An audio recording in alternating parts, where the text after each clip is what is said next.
하나님, 사순절 첫 주간에 이웃나라에서 들려온 죽음과 고통의 소식이 이 땅의 고통과 이 땅의 죽음을 지시고 십자가에 달리신 예수 그리스도를 생각하게 하는 주일입니다.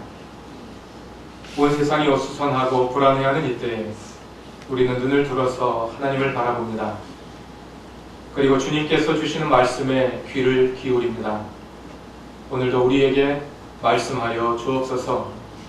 하나님의 역사하심과 이끄심을 보게 하옵소서. 예수님의 이름으로 기도드립니다. 아멘. 우리는 지난주부터 누가복음의 말씀을 묵상하고 있습니다. 첫 주에는 누가복음 서문을 살펴보았고, 오늘은 1장과 2장에 나오는 예수의 탄생과 유년 시절의 이야기로 들어가 보려고 합니다. 그것은 누가복음 예수 이야기의 첫 부분이면서 동시에 누가복음 전체에서 일어날 일들을 예시하고 압축해서 보여주는 서론의 역할을 하는 부분이기도 합니다. 그래서 1장과 2장을 자세히 읽어보면 누가복음에 담겨있는 예수가 누구이며 또 예수를 통해 일어날 하나님의 구원의 성격이 어떠한지 미리 짐작해 볼 수 있습니다. 탄생 이야기에는 예수 이외에 중요한 인물이 하나 더 등장합니다. 그는 세례 요한입니다. 요한은 예수의 길잡이가 되는 사람으로서 예수보다 6달 먼저 태어나 예수가 가실 길을 준비합니다. 그래서 누가복음의 탄생 이야기는 예수의 이야기일 뿐만 아니라 세례 요한의 탄생의 이야기이기도 합니다. 그런데 자세히 읽어보면 누가복음 1, 2장에는 마치 강의 본류로 흘러 들어가는 지류들처럼 예수의 탄생에 연결되어 있는 작은 이야기들이 더 있는 것을 볼 수 있습니다. 그것은 요한의 부모인 사가랴와 엘리사벳, 예수의 어머니 마리아, 아기 예수께 처음 경배한 베들레헴의 목자들, 그리고 성전에서 아기 예수를 만난 시므온과 안나라는 두 노인들과 같은 조연들의 이야기입니다. 물론 이 작은 이야기들은 큰 강으로 흘러 들어가는 개울들처럼 예수의 이야기에 부속되어 있기 때문에 그저 탄생 이야기의 일부로 보고 넘어갈 수도 있겠습니다만, 사실은 우리의 인생이 그런 것처럼 그 작은 시내에서 우리의 생로병사가 이루어지고 또 예수를 만나는 경험이 발생하는 것이기 때문에 그냥 지나쳐버릴 수 없는 아쉬움이 있습니다. 그래서 예수의 이야기라는 큰 강에 들어가서 헤엄치기 전에 먼저 그 작은 시내가에 발을 담궈 보려는 것입니다. 탄생 이야기의 여러 조연들 가운데서도 더 주목해야 할 인물들은 요한의 아버지 사가랴와 예수의 어머니 마리아, 그리고 경건한 사람 시므온입니다. 다른 조연들처럼 이 세 사람도 1, 2장에 등장한 후에 그 후에는 이야기에서 사라집니다. 물론 예외적으로 마리아는 그 후에 8장 19절에서 21절에 한 번 더 등장합니다만 그때도 여전히 조연이기는 마찬가지입니다. 탄생 이야기에 등장하는 사가랴, 마리아, 시므온 이 세 사람은 조연들 가운데서도 두드러지는 공통점을 가지고 있는데, 첫 번째로 그것은 세 사람 모두 하나님으로부터 약속을 받고 그 약속이 이야기 속에서 성취된다는 것이고, 두 번째 공통점은 그들이 그 약속의 성취를 노래로 표현한다는 점입니다. 그것은 기독교 음악에서 중요한 위치를 차지하는 세 개의 노래입니다. 마리아의 노래는 마그니피카트, 사가랴의 노래는 베네딕투스, 시므온의 노래는 눅크 디미티스라고 불립니다. 이 세 노래는 비록 조연들이 부른 것이지만 앞으로의 누가복음의 예수 이야기가 어떻게 전개될지를 예시해주는 역할을 하기 때문에 누가복음을 잘 이해하는 데 매우 중요한 그러한 노래들입니다. 먼저 하나님은 그의 천사 가브리엘을 사가랴에게 보내셔서 아들을 주겠다고 약속하십니다. 그 아들이 세례 요한입니다. 가브리엘은 다시 마리아에게 나타나 그녀가 성령으로 아기 예수를 잉태하게 될 것을 약속합니다. 세 번째로 시므온은 죽기 전에 그리스도를 보게 될 것이라는 약속을 성령으로부터 받습니다. 그리고 그 세 사람에게 주신 약속은 예수의 탄생 이야기 속에서 말씀대로 실현됩니다. 예수의 탄생은 이스라엘 민족과 온 인류를 향한 하나님의 거시적인 구원 역사 속에서 일어난 약속과 성취의 사건입니다.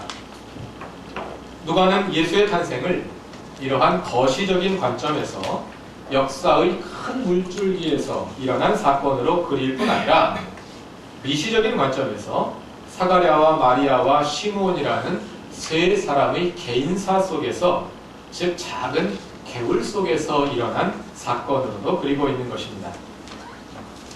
그것은 바로 우리들 자신의 이야기이기도 합니다.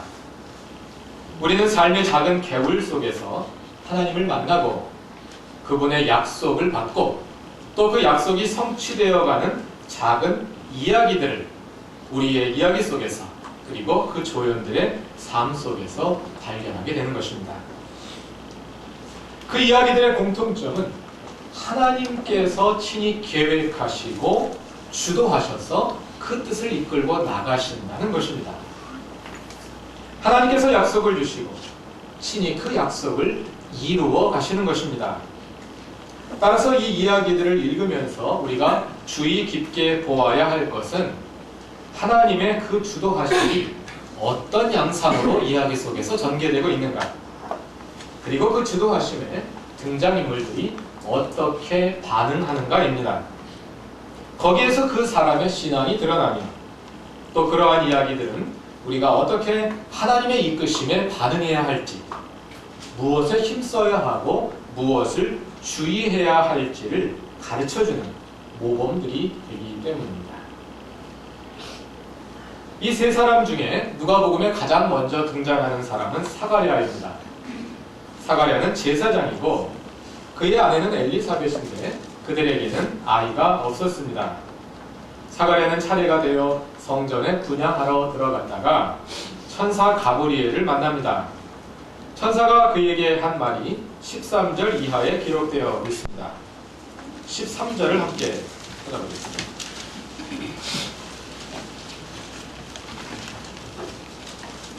누가복음 1장 13절을 함께 읽어보겠습니다.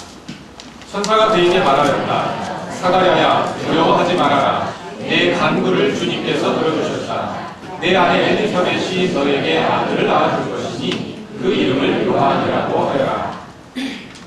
사가랴는 아이를 달라고 하나님께 간구해 왔던 것입니다. 천사는 하나님께서 그 간구를 들어주셨다고 말합니다. 그리고는 그렇게 태어날 아이 요한이 어떤 사람이 될 것인지, 하나님이 왜 요한을 보내셨는지 설명해 줍니다. 그것이 이어지는 17절까지의 내용입니다. 그러자 사가랴가 천사에게 말합니다. 18절을 다 같이 읽어보겠습니다. 사가랴가 천사에게 말하였다. 어떻게 그것을 알겠습니까? 나는 늙은 사람이요 내 아내도 나이가 많으니 말입니다. 어떻게 그것을 알겠습니까? 직역하면 무슨 근거로 그것을 인식하겠습니까? 이렇게 되어 있습니다. 무슨 근거로 그것을 믿을 수 있겠습니까? 이런 뜻입니다.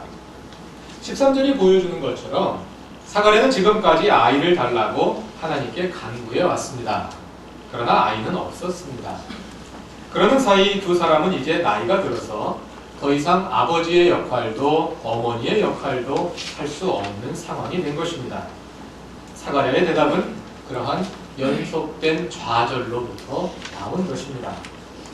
아마도 그 대답에는 절망으로부터 오는 하나님을 향한 원망이 담겨 있었을 것입니다. 하나님, 내가 지금까지 그토록 간절히 기도해 왔건만 그동안 아무런 반응도 보이지 않으시더니 이제 다 늙어서 무슨 아이를 주신다는 겁니까? 하는 원망일 것입니다. 그러나 사가랴는 그 아이의 탄생이 단순히 그의 간구의 응답일 뿐 아니라 하나님의 거시적인 구원 계획에 들어있는 구원사적인 사건임을 깨달아야 했습니다. 하나님은 그의 구원을 인간의 불가능성으로부터, 인간의 능력으로 도달할 수 없는 그 지점으로부터 시작하기를 원하셨던 것입니다. 천사가 다시 말합니다. 19절과 20절 말씀입니다. 다 같이 읽겠습니다. 천사가 그에게 말하였다. 나는 하나님 앞에 서 있는 가브리엘인데 나는 내게 이 기쁜 소식을 전해주려고 보내심을 받았다. 보아라, 그때가 되면 다 이루어질 내 말을 내가 듣지 않았으므로 이 일이 이루어지는 날까지 너는 벙어리가 되어서 말을 못하게 될 것이다. 사가랴는 천사의 말대로 벙어리가 됩니다. 하나님께서 친히 이루시기 위해서 사람의 입을 막으신 것입니다. 그러나 얼마 지나지 않아서 그의 아내 엘리사벳은 아기를 가지게 됩니다. 그것은 그 가정의 경사였습니다. 24절, 25절을 또 다 같이 함께 읽겠습니다. 그 뒤에 얼마 지나서 그의 아내 엘리사벳이 임신하고 5달 동안 숨어 살면서 이렇게 말하였다. 주님께서 나를 돌아보셔서 사람들에게 당하는 내 부끄러움을 없이 해주시던 날에 나에게 이런 일을 베풀어 주셨다. 고대사회, 여자가 잘 되는 길이란 아들 낳아 출세시키는 방법밖에 없던 시대에 평생 아기 없이 살던 엘리사벳에게 하나님은 세례 요한을 보내어 그 부끄러움을 없이 해주셨던 것입니다. 인류의 구원자 예수의 탄생이라는 큰 이야기는 이렇게 한 가정에서 일어난 작은 기쁨의 이야기와 함께 시작됩니다. 또 한 사람의 조연, 마리아에게 일어난 이야기는 그로부터 6달 후에 시작됩니다. 사가랴를 찾아갔던 천사 그 가브리엘이 이번에는 마리아를 찾아갑니다. 누가복음 1장 26절입니다. 또 같이 읽겠습니다. 그 뒤로 6달이 되었을 때에 하나님께서 천사 가브리엘을 갈릴리 지방의 나사렛 동네로 보내시어 다윗의 가문에 속한 요셉이라는 남자와 약혼한 처녀에게 가게 하였다. 그 처녀의 이름은 마리아였다. 계속 읽어보면 천사 가브리엘이 마리아를 찾아와서 인사를 합니다. 기뻐하여라, 은혜를 입은 자야, 주님께서 너와 함께 하신다. 처음 만난 사람에게 하는 인사말인데 인사말 치고는 참 이상한 인사말입니다. 마리아는 그래서 그 말을 듣고 놀라서 도대체 그 인사가 무슨 뜻일까 하고 궁금히 여깁니다.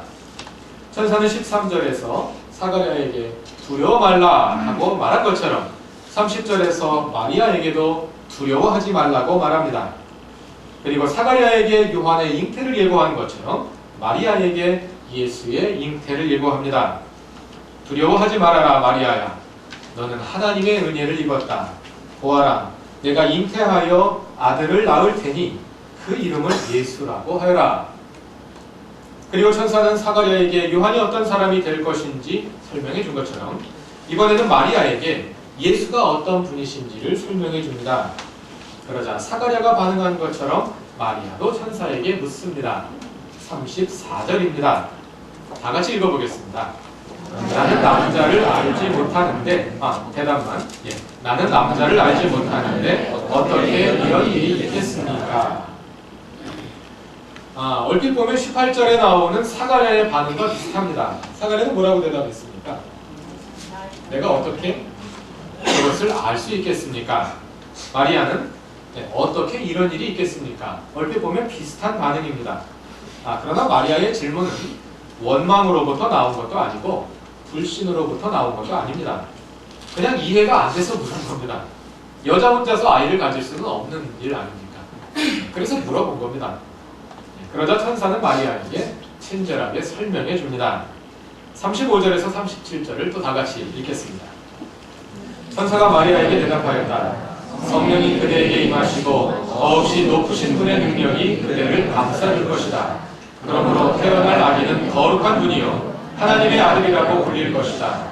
보아라, 그대의 친척 엘리사벳도 늙어서 임신하였다. 임신하지 못하는 여자라 불리던 그가 임신한 지 벌써 6달이 되었다. 하나님께는 불가능한 일이 없다. 너는 성령으로 잉태하게 될 것이다. 하나님께는 불가능한 일이 없다. 천사의 이 말 앞에 마리아는 더 이상 아무런 질문이 없습니다. 38절을 보면 마리아가 이렇게 대답합니다. 다 같이 대답해 볼까요? 마리아가 말하였다. 보십시오. 나는 주님의 여종입니다. 당신의 말씀대로 나에게 이루어지기를 바랍니다. 나는 주님의 종입니다. 당신의 말씀대로 내게 이루어질 것입니다. 그게 다입니다. 하나님께서 계획하신 대로 하나님께서 주도하셔서 그 뜻을 친히 이루십시오. 내 몸을, 내 삶을 그 뜻에 온전히 내어 드리겠습니다. 그것이 마리아의 믿음입니다. 그런데 마리아의 믿음은 처녀로서 아기의 잉태를 사실로 받아들이는 것에서 그치지 않습니다. 39절을 보십시오. 그 무렵에 마리아가 일어나 서둘러 유대 산골에 있는 한 동네로 가서, 자, 생각해 봅시다. 처녀가 아기를 가졌습니다. 우리 같으면 어떻게 하겠습니까? 엘리사벳은 지금 할머니가 아기를 가졌다고 부끄러워서 6달째 숨어 지내는 중입니다. 엘리사벳은 그냥 부끄러워서 그랬다고 칩시다.